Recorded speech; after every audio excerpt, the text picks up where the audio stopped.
Hi, I'm Kelsey Mays, and we just finished up our latest round of auto shows here at Cars.com, and I gotta say, I'm pretty happy to get out of that suit. We're going to take you through a few of our favorite videos, and we'll start you off with sports cars and a brand that you may not have heard of in quite a while. It's Alfa Romeo, and it makes its return to the US after a 20-year absence with the new 4C. After that, we'll take you through a couple of Detroit sports cars in the redesigned Ford Mustang, and a competitor that keeps it a little more classic but is also updated in the Dodge Challenger. Alfa Romeo hasn't been in the U.S. market since 1995. That's when Montel Jordan was popular. But here we are at the 2014 New York International Auto Show, and this is how they do it. The resurgence of Alfa Romeo in the United States with the 4C, a two-door mid-engine turbocharged sports car that will be available starting at the end of June 2014. Let's take a closer look. Alfa Romeo fans will notice the brand's iconic grille here. It's sort of this downward triangle. Check out these lines. They kind of run up here along the hood. There's a lot of carbon fiber elements you see around areas like the headlights. That's legit, that's the real deal. That's because the 4C has a carbon fiber chassis, which is really the stuff of very exotic sports cars. These lines run along the sides here. They come sort of toward these intakes here right behind the front doors. These are real intakes. They're not just for show. They funnel air into the engine. Speaking of which, let's open the trunk and talk power. Mid-engine layout here, 1,750 cc. That's between 1.7 and 1.8 liters, 237 horsepower, 258 pounds-feet of torque. It's a turbocharged four-cylinder engine. Gets power down to the rear wheels through a dual-clutch paddle-shifting automatic transmission, and Alfa Romeo says it saddles that engine with less than 10 pounds of curb weight, of dry curb weight, for every horsepower that the engine has. We don't know exact curb weight specifications yet. Alfa Romeo doesn't have those numbers available, but that puts it at around 2,300, 2,400 pounds, depending where it ends up. The European spec 4C is around 2,000 pounds, but Alfa Romeo says that car has a lot fewer standard features, things like side airbags, air conditioning, so you add those on, it's going to add a little bit more weight. Small on the outside equals small on the inside. Very Spartan interior here.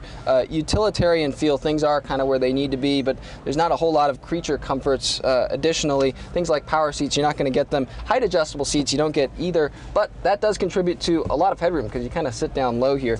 I'm 6 feet tall.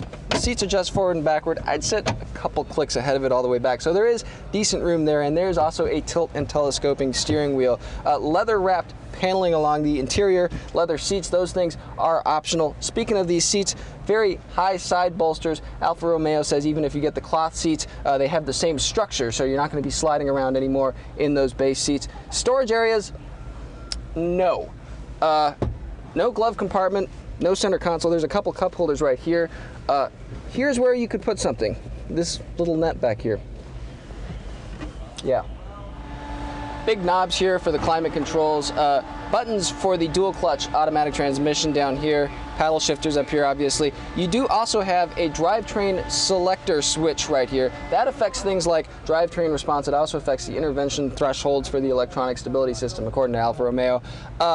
It doesn't affect steering feel because there is no power steering in the 4C, according to Alfa Romeo. That should make drivability very interesting, and obviously, in theory, should improve steering feel at higher speeds. It's going to make the car a little more difficult to turn at lower speeds. I seriously don't think the last car without power steering was around in the US since like 1995. So I know what you're thinking. Well, Alfa Romeo, I've never seen an Alfa Romeo dealer around. Well, Alfa Romeo is one of the many brands of the recently merged Fiat Chrysler, so the 4C will actually be available at select Fiat dealerships as well as Maserati dealerships. Maserati is another one of their brands. Prices start around $54,000 for the base model of the 4C, all the way up to the low $70,000 range, Alfa Romeo tells us. So here it is. It's going to be on sale very soon. The prior Mustang spent about 10 years emulating the 1964.5 original. This Mustang now emulates the late 1960s Mustang Fastback. But lest you think that this is another throwback Mustang, Ford is on a mission to prove that it's a horse of a different color. So saddle up, let's take a look.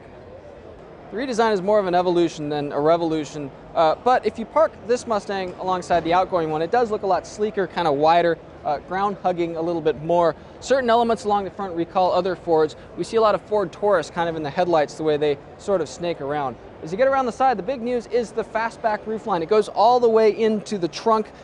Combine that with a much smaller looking cabin in terms of the glass around there, and this Mustang definitely looks a lot sleeker than its predecessor. Let's take a look inside and see how that affects visibility.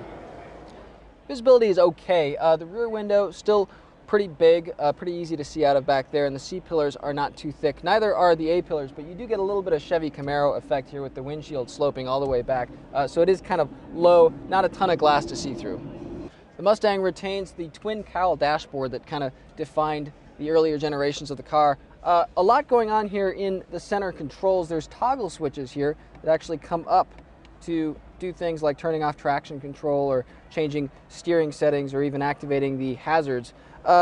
Very interesting here. This is Ford's My Ford Touch now that takes over, but it does have real buttons and knobs, always appreciated versus earlier capacitive touch versions of My Ford Touch. Cabin materials, good. Could be a little bit more consistent though. There's soft touch stuff above the dash and even alongside the center tunnel here where your knees might knock against. We wish that those materials continued to the upper doors here, but this does look a lot nicer than it used to look because the old Mustang's upper doors looked very deliberately cheap. The last Mustang's back seat was a lot better than the Camaro's back seat, which was almost unusable. This Mustang gets closer to Camaro territory. I can't sit upright. That should tell you all you need to know. But saying you bought a Mustang for the back seat is like saying you went to Ruth Chris for the salad.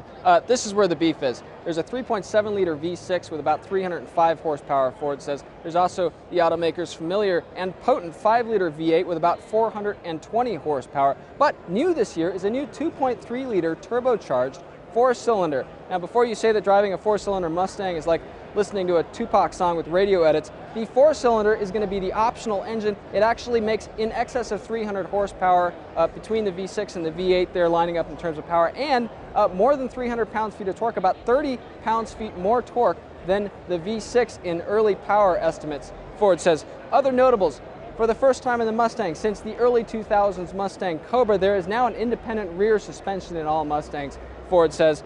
Transmissions include a 6-speed manual or a 6-speed automatic transmission, and axle ratios across the board range from about 277 to 373.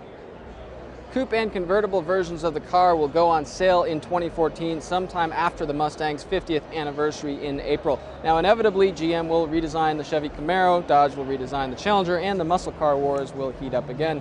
But Ford fired the first shot, and from the